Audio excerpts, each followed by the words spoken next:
দুধের বাচ্চা নিয়ে বাসর ঘরে বসে আছি। অনেকে বলেছিল বাচ্চাকে মা চাচিদের দিয়ে দিতে, বাসর রাত বলে কথা।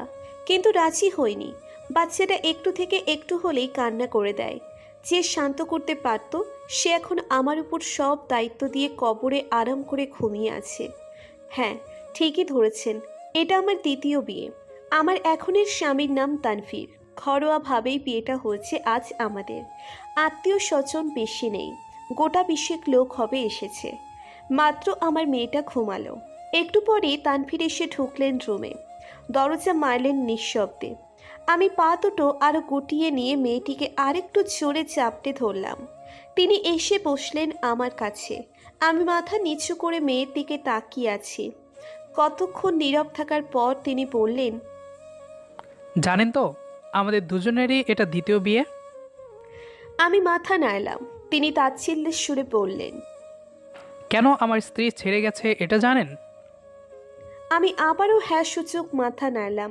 তিনি মৃদু হেসে বললেন, আমাদের 7 বছরের প্রেম আর 1 বছরের সংসার জীবন ছিল, কিন্তু আমাদের সবটা প্রেমই রয়ে গেল, ভালোবাসা হয়ে ওঠেনি।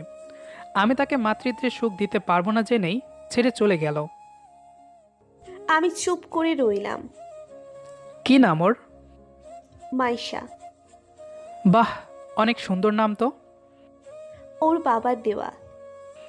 দেখতেও কি বাবার মতো হয়েছে? হুম। আমার কোলে দেবেন একটু? এবার আমি তার দিকে তাকালাম। মুখে আকুতি ভরা, চোখ পানিতে ভরে উঠছে। দিলাম তার হাতে। দিলাম তার হাতে। মেয়ে আমার যদিও জেগে গিয়েছিল, কিন্তু কাঁদল না। তানভীর খেলল কতক্ষণ তার সাথে। আর মাইশা হাসছে। আমি অবাক হয়ে তাদের দিকে তাকিয়ে আছি। তাকে মেহেরাজ আমার প্রাক্তন স্বামীর মতো লাগছে। খেলা শেষে ওকে কোলে নিয়ে ঘুম পাড়াতে পাড়াতে বললেন, জানেন, আমার মেয়ের খুব শখ ছিল। নূপুরকে বলতাম আমরা মেয়ে নেব, কিন্তু বুঝতেই পারিনি সে ক্ষমতা আমার নেই। মাইশা না থাকলে হয়তো এ বিয়েটাও হতো না। কে যাইবে এমন ছেলের কাছে মেয়ে দিতে? মাইশাকে পাশে শুইয়ে দিয়ে বললেন, ঘুমিয়ে যান, সারাদিন খাটুনি গেছে অনেক। বলেই মাইশার পাশে শুয়ে পড়লেন। আমি তখনও তাকিয়ে আছি। তারপর ফ্রেশ হয়ে এসে শুয়ে পড়লাম। গভীর রাতে হঠাৎ অজানা অনিশ্চিত ভয়ে জেগে উঠলাম। পাশে ফিরে দেখলাম মাইশা ঠিক আছে কিনা। তানভীর এক হাত দিয়ে রেখেছেন মাইশার উপর, যেন ঘুম পাড়াতে পাড়াতে নিজেও ঘুমিয়ে গেছে। কি করে পরের মেয়েকে এত আপন করতে পারলেন? সকালে চোখ খুলতেই দেখলাম মাইশা, তানভীর কেউ নেই।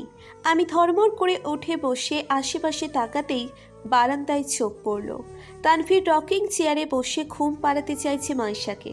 আমি কাছে যেতেই বললেন, কান্না করছিল, আপনার ঘুম ভেঙে যাবে দেখে এদিকে নিয়ে এসে ঘুম পাড়াতে চাইছিলাম।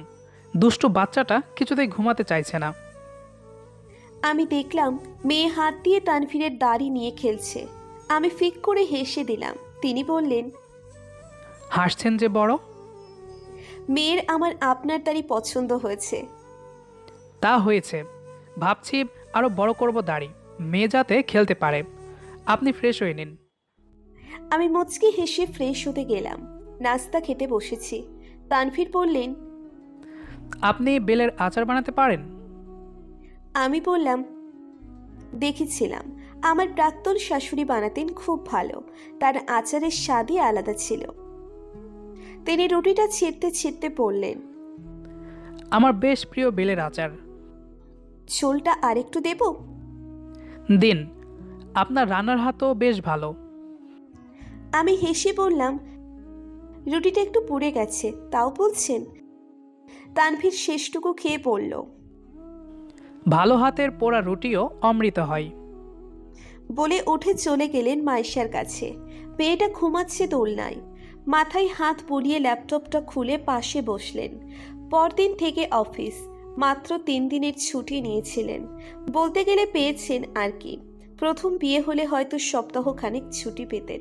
বের হওয়ার সময় জুতো পরতে পরতে বললেন, আমার খুব শখ ছিল কাজে যাওয়ার আগে বইয়ের কপালে ভালোবাসার চিহ্ন দিয়ে যাব, কিন্তু নূপুরের কাছে এটা ন্যাকামি ছিল, তাই কখনো এ শখ পূরণ হয়নি। আপনারও কি অপছন্দ? আমি লজ্জায় নিচের দিকে তাকিয়ে না বোধক মাথা নাড়ালাম।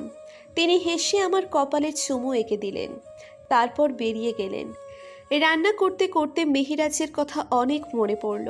মেহেরাজেরও বেলের আচার অনেক প্রিয় ছিল। এক বসাতে একটা বয়াম শেষ করে ফেলে বলতো কাল বেল কিনে আনবো। মাকে বলো তো আচার বানাতে। আমিও শিখেছিলাম। 1 বছর হলো ও নেই, তাই বানানো হয়নি আর। মাসে যখন পেটে 3 মাস হবে তখনই হঠাৎ কার অ্যাক্সিডেন্টে চলে গেল না ফেরার দেশে। মেয়েটাকে দেখে যেতে পারিনি। আমরা নাম ঠিক করে রেখেছিলাম, ওর পছন্দের নামটাই দিলাম আকিকার সময়। কত ঝগড়া করেছিলাম নাম নিয়ে ওর সাথে। চোখ দিয়ে কয়েক ফোঁটা পানি গড়ালো। সেগুলো টুপ করে পড়ার আগেই ফোনটা বেঁচে উঠল। তাড়াতাড়ি গিয়ে দেখি তানভীর কল দিয়েছে। ধরতেই বললেন, কি করছেন? নাক টানছেন যে, কাঁদছিলেন নাকি? আমি নাকটা মুছে নিয়ে বললাম, পেঁয়াজ কাটছিলাম। ও, রান্না করবেন তাহলে? আমার মেয়ে কি করে? খেয়ে দিয়ে ঘুমাচ্ছে এখন। আমি তো দুপুরে এখানে লাঞ্চ করি, আপনার অসুবিধা হবে না তো? না, সমস্যা নেই, আপনি খেয়ে নেবেন। আপনিও কোনো ফাঁকিবাজি যাতে না করেন, খেয়ে তারপর কাজ থাকলে করবেন। আচ্ছা। রাখছি তাহলে। হুম।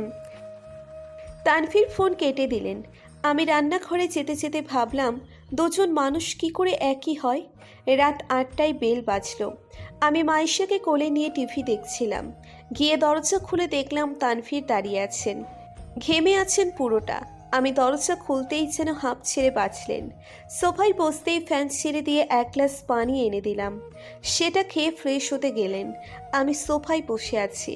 তিনি ব্যাগ থেকে 5টা বকুল লতা বের করে বললেন, আম্মুর কাছে শুনেছি আপনার নাকি বকুল পছন্দ, তাই আনলাম।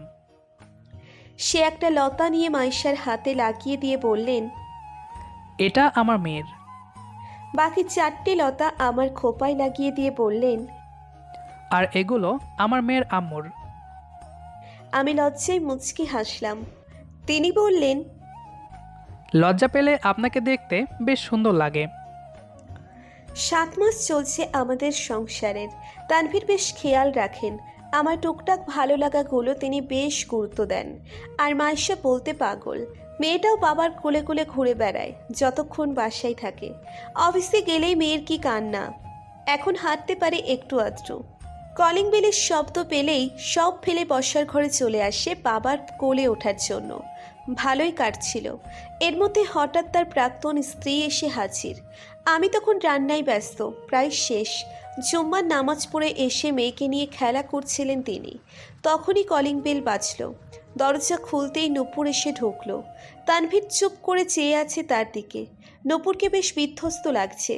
ঢুকেই তানভীরের দিকে কাঁদো কাঁদো হয়ে এগিয়ে এসেছিল জড়িয়ে ধরার জন্য। তিনি মাইশাকে কোলে নিয়ে 2 কদম পিছিয়ে গিয়ে বললেন, কেন এসেছ? একটু ঠাঁই পেতে এসেছি তানু। দুঃখিত, এটা কোনো আশ্রয় কেন্দ্র নয়। প্লিজ তানু, আমাকে ফিরিয়ে দিও না। রায়হানের সাথে বিয়ে হওয়ার পর বুঝেছি আমি কি হারিয়েছি। ও আমার সাথে খুবই বাজে বিহেভ করে। ওকে ডিভোর্স দিয়ে আমি ফিরে আসতে চাই তানু। সরি নূপুর, আমি আমার মেয়েকে ছেড়ে থাকতে পারবো না। তাহলে রেখে দাও ওকে। এমনিতেও তো তুমি বাবা হতে পারবে না। আমরা দুজন ওকে মানুষ করব। এবার বেশ রেগে গেলেন তানভীর। বললেন, তোমার মতো স্বার্থপর মেয়ে আমি দুটো দেখিনি। যখন সময় ছিল তখন নিজের স্বার্থ দেখে আমাকে ভেঙে চুরে চলে গিয়েছিলে। আজ এসেছো ফিরতে, তাও আমার স্ত্রীর সামনে এমন কথা বলছো। আর যাই হোক, সে তোমার মতো নয়। আমি বেশ সুখে আছি। তুমি সুখে নেই, এটা তোমার সমস্যা। এখন আসতে পারো। তোমার মতো মানুষের ছায়া আমার সুখের সংসারে পড়ুক আমি চাই না। চলে যাও। নূপুর অনেক আকুতি মিনতি করতে চেয়েছিল, কিন্তু তানভীর সুযোগ দিল না। তাকে গলাতে না পেরে হতাশ হয়ে বেরিয়ে গেল নূপুর। বিকালে বারান্দায় মাইশাকে নিয়ে দাঁড়িয়েছিল। হঠাৎ আমার হাত ধরে বলল, আমার সাথে এসো তো।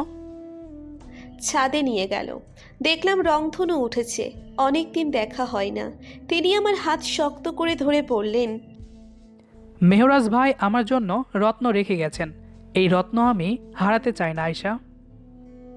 বলেই মাইশা আর আমার কপালে চুমু এঁকে দিলেন। গল্পটি আপনার কাছে কেমন লেগেছে সেটি অবশ্যই কমেন্ট করে জানাবেন। দেখা হবে আবারও নতুন কোনো গল্প নিয়ে। সেই পর্যন্ত আমাদের সাথেই থাকবেন। ধন্যবাদ সবাইকে।